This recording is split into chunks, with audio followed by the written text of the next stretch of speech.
एक गांव में 4-5 घर थे, 5-6।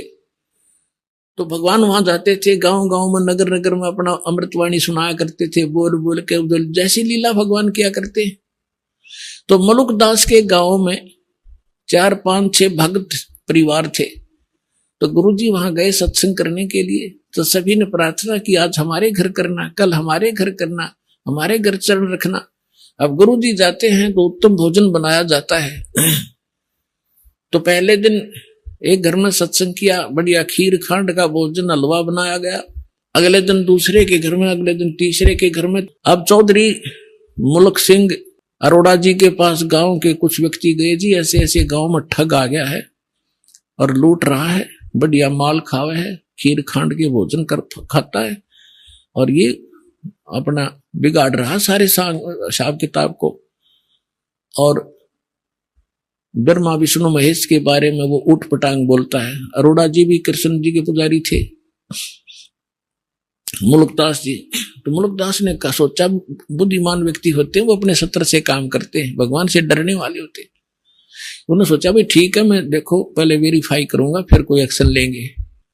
अब कुदरती वो सुबह घूमने के लिए जा रहा था, जिस रास्ते से वो जाया करते थे उसके साथ में किसी भगत का मकान था, उसमें भी उस दिन हलवा बन रहा था, हलवे की महक जाया करे दूर तक। तो उसने देखा रहा क्या हो रहा भाई। मुल्कदास जी ने, मुल्क सिंह ने देखा, वो झांक कर, क्या कर रहे हो तुम, आज किस खुशी में हलवा बना रहे हो। उन्होंने बताया, चौधरी साहब हलवा तो कद्दे बना ले, हमारे गुरु जी आए हैं, राजो आप भी खा लो, और सत्संग हुआ है, हमारे गुरु जी आए इसलिए बना रखे।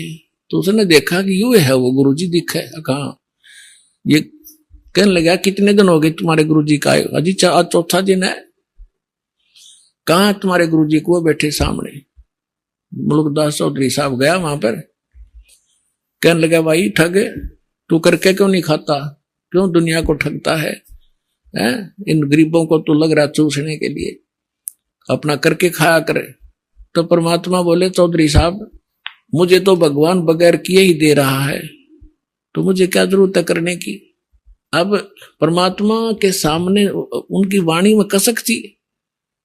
मुल्कदास ने सोचा भाई संत है, भगत है, ज्यादा खसना ठीक नहीं इसके साथ, चलो इसने जो कह दिया सो कह दिया। तो उसने ढंग से उत्तर दिया कि एक बात बता महाराज जी, ये भगवान मुझे क्यों नहीं देता बगैर किए। परमात्मा बोले कि तुझे विश्वास नहीं है, तेरे पास वो भक्ति नहीं है जिसमें भगवान बगैर करे भी दे देता है।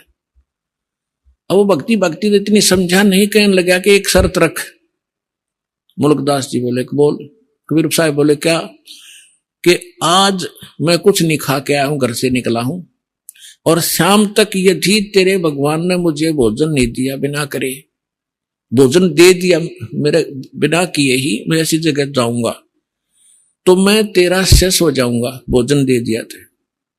और नहीं भोजन दिया मुझे तो तुझे अपने खेतों में मजदूर लगाऊंगा, मंजूर है। परमात्मा बोले मंजूर। अब वो चला गया, उसके खेत थे पूर्व में, अब जा पहुंचा पश्चिम में, गांव नगर से दूर दूसरे के क्षेत्र में। पहले जंगल बहुत होते थे, और वहां जाकर एक वृक्ष पर चढ़ कर बैठ गया। आकाश देखूंगा मुझे कैसे यहाँ कौन भोजन करा देगा, वहां तो कोई जा ही नहीं सकता।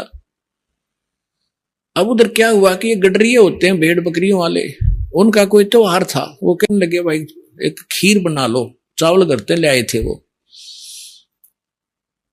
तो उन्होंने उसी वृक्ष के नीचे डेगचा बना के, चूल्हा मिट्टी खोद के और वहां बना लिया, लकड़ बाल के खीर बनाने लग गए। 1-2 गायें थी, उनसे दूध निकाल लिया, और वो बकरी चराने वाले दूर चले गए कि हम आ जाएंगे अपने आप, तुम तैयार करो तब तक। उसके साथ से एक रास्ता जाता था, और उस रास्ते से काफी दूर कुछ घोड़ों की टाप सुनाई दी और धूल उठती नजर आई। उन खीर बनाने वालों ने, उनका तो पता था, जंगल में उनको ज्ञान होता था कि ये कोई डाकू आ रहे हैं। वो तो उनको पता था रास्ता भी यही है। वो छोड़ के बनता हुआ खीर ख्यार भाग गए अपने मित्रों के पास। अब जो ही वो डाकू वहां आकर रुके, उन्होंने देखा भाई ये क्या हो रहा है इसमें, सारे नीचे उतर गए। तो उनमें से एक डाकू ने जाकर देखा कि उसका ढक्कन उठा के देखा कि इसमें खीर बन रही है। उन्हें भूख लाग रही थी डाकुओं ने। कहने लगे भाई पहले खीर खावांगे, रुक जाओ। उनमें से एक समझदार सा था, वो कहने लगा रहा कदे हमारे साथ धोखा हो जाए भाई, कोई इसमें विष डाल गया हो, पहले टेस्ट करना चाहिए, चेक करो फिर खाएंगे।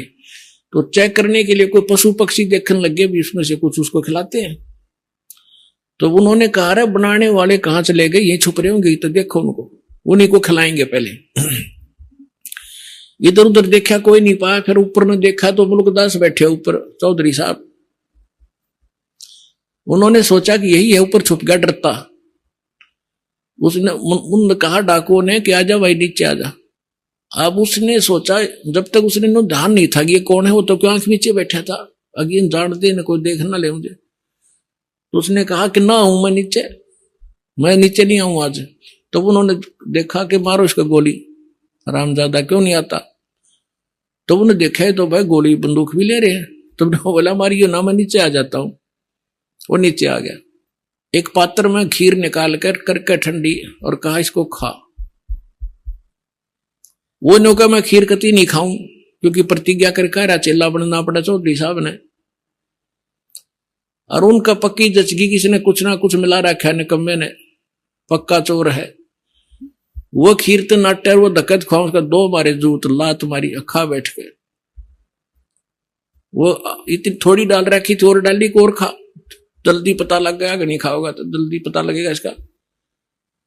1 घंटे वहां बैठाए रखा, फिर उसने सारी कहानी बता दी जी, मैं इसलिए नाटू था, मारो मत मरा, हमारी एक संत के साथ प्रतिज्ञा थी, आज वो सफल हुए, मैं हार गया। तो उन्होंने बोले बात जा तू जाते। अब उसका एक मारे जो उतर भाग लिया सीधा। अब वो जब उसके ऊपर आपत्ति आई तू डाकुआ का फंस गया, अरे इनका इन कौन पूछने आई, मार देंगे गोली तेरे।